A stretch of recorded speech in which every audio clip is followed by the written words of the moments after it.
everybody, and welcome back to Lindsey's Little Library. So I'm here today because it is Booklist Thursday. Booklist Thursday is something I do with Sarah over at Sarah's Nightstand. We come to you every Thursday with some sort of book, thoughts, ideas, recommendations, something bookish related. So today we're having a little bit of fun with our book recommendations, and we got a little creative. So in the past, we have done different book pairings. We've paired beers, certain types of beers with books. We have paired your coffee order with a book. So today we're going to do another book pairing. So we're going to pair a book based on a restaurant you may frequent regularly. So I picked the 5 restaurants we tend to go to as a family, and basing my book recommendations on who tends to go to the restaurants or chooses these restaurants when we leave that decision up to our kids, or we get input from the kids. So just keep that in mind. These are just for fun. There's no like scientific data behind any of this. This is just my fun take on giving you a book recommendation based on a restaurant you may enjoy going to. So first one we have is Chili's. I've been a little obsessed with Chili's lately. We just had one open in our town. I know they have like baby back ribs and different entrees, but I am obsessed with their chips and salsa lately. It is just, I don't know what it is about it, but it's perfect. And then thinking of Chili's, they tend to be a bit spicy. So I'm looking for a book recommendation that's a bit spicy, but not too spicy. So I'm gonna go with The Right Swipe. This is by Alicia Ray. This one is a really cute little rom-com. We have Ryanin, I think they call her Rye though. She has revolutionized the romance in the digital world, but really she doesn't really swipe right on her own love life. Until sometimes she makes an occasional hookup, but nothing ever serious. She doesn't really like to be tied down. This other dating app creator comes along.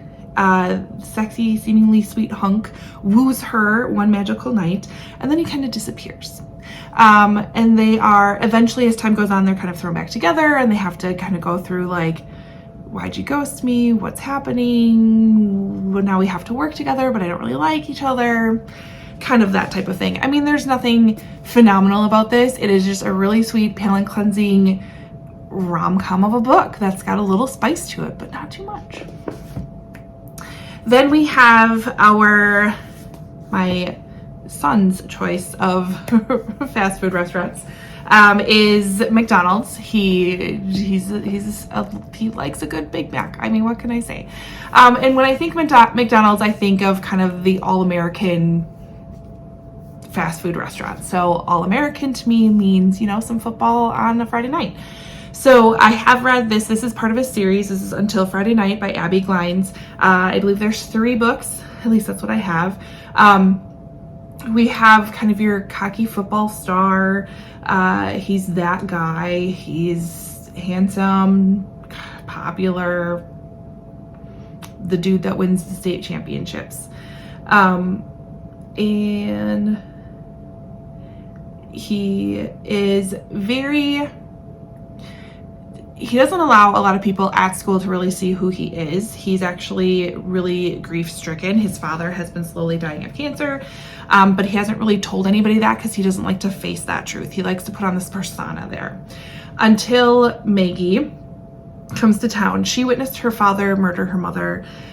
She then becomes selectively mute as she moves in with her uncle. But when she goes to school and gets introduced to West, which is our popular football guy, somehow they connect over this grief, and they're able to kind of work through it together. So I thought it was really sweet. I read this really, really quickly, and again, a very all-American story to me, if you were wondering. Next one I have is my daughter loves Panda Express. So I don't know why, but this just came to mind when I thought of that. So Crazy Rich Asians.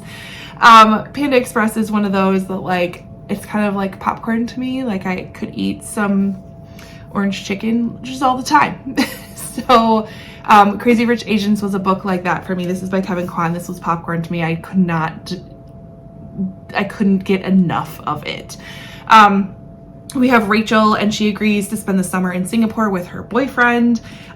She hasn't ever really met his family, doesn't know much about his family at all, and comes to find out that they are crazy rich. And she's kind of thrown into this world without really realizing what was behind it. So it is quite the wild ride. It is hilarious. It is sweet. It's popcorn. It's so good. It's so good. Then we have my other daughter, who I think if we took her to Chick-fil-A every day, it wouldn't be enough. That girl is made of grilled nuggets from Chick-fil-A. But if I'm thinking about her and her reading taste, she's definitely in kind of this era. This is Meet Me at the Lake by Carly Fortune. Again, a little bit of a rom-com. This one follows Fern. She has to go back to her mother's, I think it's kind of like, she runs a lakeside resort. That's what it is. And she didn't really anticipate ever having to go home and fill in and kind of take care of the place in place of her mom. And when she gets there, she realizes that someone who she had a past with, and they had vowed to meet each other back at the lake again, and he never showed up. And now we're well into the future, and she gets to the lake and he's there. So we got a little bit of story in the past, a little bit of story in the future, or in the present. This, again, not total hate to love, but like, I thought I was over you, but maybe I'm not. I don't know. All set at a lakeside resort. It was glorious. And then if you were to even look at our habits, my husband has to stop at Starbucks every Friday.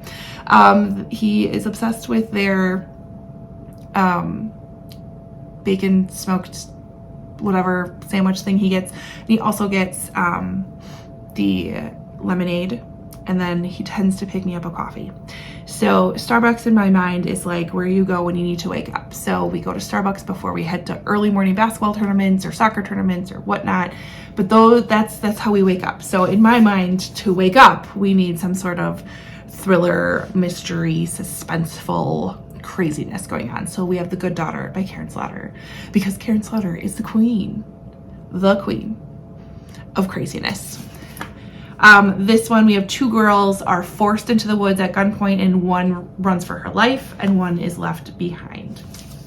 We're gonna leave it at that, because I feel like you go into Karen Slaughter books not knowing much other than mayhem is about to occur, and it's gonna get gruesome, and it's gonna get glorious, and it's gonna get crazy, and you're gonna love it.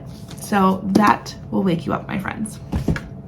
So those are my 5 book recommendations based on a restaurant. Again, just for fun, just having a good old time. But sometimes I feel like I look at books a little bit differently when I put different lenses on to see them. So I really enjoyed each and every one of these, so I definitely recommend them to you, whether you go to McDonald's or not. whatever the case may be. Head over to Sarah's channel and see what she has for you for today, for some good book recommendations based on the restaurant you go to. Otherwise, like, comment, subscribe, and we will see you next time. Bye.